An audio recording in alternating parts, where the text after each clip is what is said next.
नमस्कार दोस्तों, Kashi story channel में आपका स्वागत है। आज फिर से आई हूँ एक नई कहानी के साथ, तो चलिए सुनते हैं। आज की कहानी है सकट चौथ की व्रत कथा। इसे तिल चौथ और माही चौथ भी कहते हैं। एक गांव में दो देवरानी जेठानी थी। जेठानी के बहुत धन था और देवरानी बहुत गरीब थी। देवरानी भगवान गणेश जी की बहुत पूजा करती थी। वह अपनी जेठानी के घर रोज आटा पीसने के लिए जाती थी और जिस कपड़े से आटा छानती थी वह कपड़ा अपने घर लाकर पानी से धो लेती और अपने पति को घोलकर पिला देती। एक दिन जेठानी के बच्चे ने यह देख लिया और अपनी माँ से बोले, माँ माँ, चाची तो अपने घर से आटे का कपड़ा ले जाकर चाचा जी को घोलकर पिला देती है। अगले दिन जेठानी ने देवरानी से कहा कि जब घर जाओ तो आटा छानने का कपड़ा यहीं रख कर जाया करो।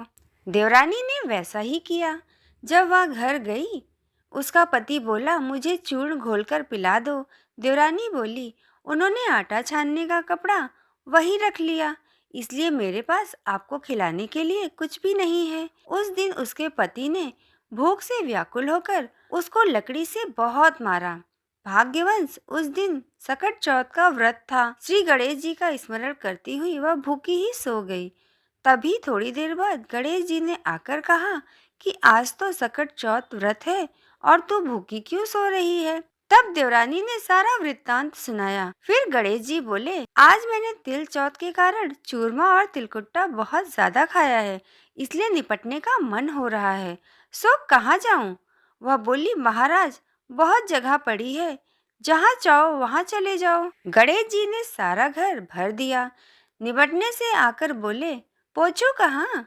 तो वह बोली, मेरा ललाट पड़ा है, पोछ लो। गणेश जी पोछ कर चले गए। थोड़ी देर बाद उठकर देखा कि सारा घर हीरे मोती से जगमगा रहा था। सारा सिर भी सोने की आभा से चमक रहा था। धन को बटोरने में देर हो गई, इसलिए जेठानी के यहाँ काम के लिए नहीं जा सकी।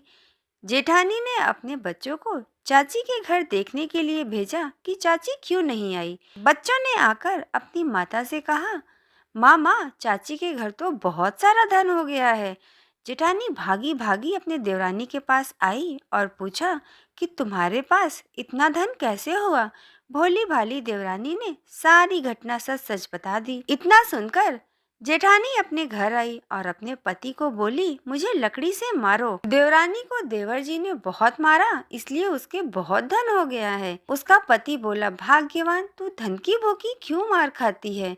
लेकिन वो नहीं मानी और बहुत मार खाकर अपना मकान खाली करके गणेश जी का स्मरण करके सो गई। गणेश जी आए और कहने लगे, उठ और मुझे बता कि मैं कहाँ निपटने जाऊं। तब बोली, मेरी देवरानी का छोटा सा मकान था, मेरे पास तो बहुत बड़ा मकान है, जहाँ इच्छा हो वहीं चले जाओ। गणेश जी ने निपटना कर लिया। अब बोले, पोछू कहाँ?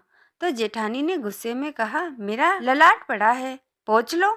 गणेश जी पोछ कर चले गए। थोड़ी देर बाद उसने आकर देखा सारा घर सड़ रहा है और बदबू आ रही है। तब बोली, गणेश जी महाराज, आपने मेरे साथ छल कपट किया है। देवरानी को तो धन वैभव आदि दिया, मुझे कूड़ा दिया।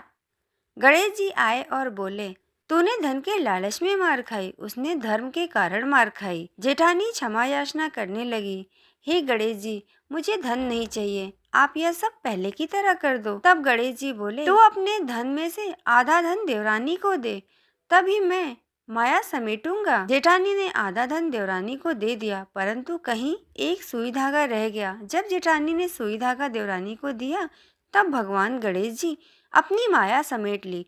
हे गणेश जी महाराज, जैसे देवरानी का भंडार भरा, वैसे ही सबका भरना, और जैसा आपने जेठानी के साथ किया वैसा किसी के साथ भी न करना। इस प्रकार सकट चौथ की यह व्रत कथा पूरी होती है। दोस्तों, अगर आपको मेरी कहानी पसंद आए तो लाइक करें। आगे और कहानियों को देखने के लिए काशी स्टोरी चैनल को सब्सक्राइब करें। जय श्री कृष्णा, राधे राधे।